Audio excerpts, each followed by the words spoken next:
Hello मित्रों, मेरा नाम रवि यादव है। शुभांकर मिश्रा का कल एक पॉडकास्ट उन्होंने रामभद्राचार्य के साथ किया, जिस पॉडकास्ट के बाद आप सोशल मीडिया का कोई भी प्लेटफॉर्म ओपन कर रहे होंगे, वो चाहे इंस्टाग्राम, चाहे फेसबुक हो, चाहे यूट्यूब हो या चाहे ट्विटर हो, हर एक प्लेटफॉर्म पे कहीं ना कहीं प्रेमानंद महाराज और रामभद्राचार्य महाराज की बातें चल रही हैं।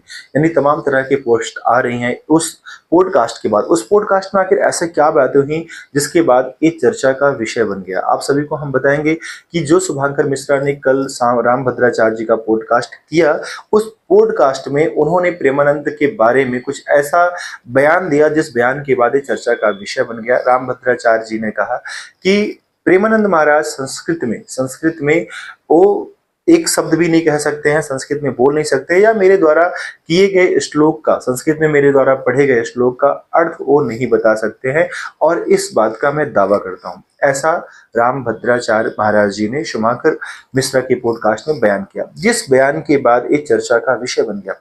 क्योंकि आप सभी को पता है, प्रेमानंद महाराज किसी परिचय के मोहताज नहीं है। अगर हम अपने देश की बात करें तो कहीं ना कहीं हर प्रांत के लोग उनको जानते हैं।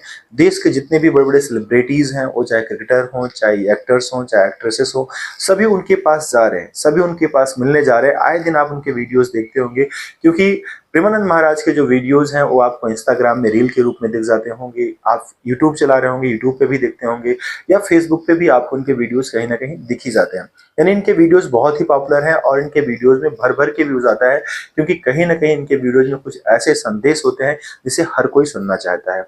वो उनका संदेश का माध्यम संस्कृत और हिंदी भाषा दोनों में होता है। तो ऐसा बिल्कुल कहा नहीं जा सकता है कि प्रेमानंद महाराज संस्कृत नहीं बोलते हैं। उनके फॉलोवर्स बहुत ज्यादा हैं देश में, और कहीं ना कहीं जब किसी के फॉलोवर्स बढ़ते हैं तो उनको लेकर तमाम तरह के बयान भी आने लगते हैं।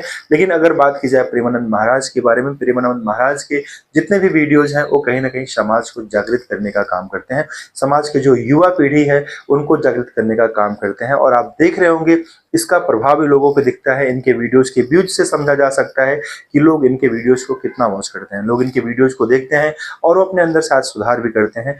दूर दूर से लोग इनके पास मिलने के लिए जाते हैं, इनके प्रवचन को सुनने के लिए आते हैं।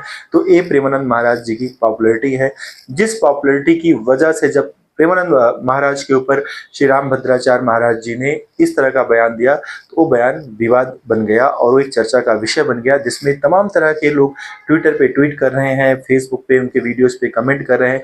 उस पॉडकास्ट को एक कट करके एक रील बनाया गया, जिस रील पे तमाम तरह के जो है कमेंट्स आ रहे हैं, जिसे वहां पर पढ़ा जा सकता है। तो गाइज, आपकी क्या प्रतिक्रिया है? आप क्या कहना चाहेंगे इस बयान के बारे में? ये बयान कितना उचित है या कितना अनुचित है? क्या प्रेमानंद महाराज के वीडियोस को देखने के बाद आप क्या समझते हैं, या आपको कैसा लगता है यह रामभद्राचार्य महाराज के द्वारा दिए गए बयान से आप कितना सहमत हैं? आप अपनी प्रतिक्रिया हमें कमेंट बॉक्स में जरूर लिख के बताएं। Thank you.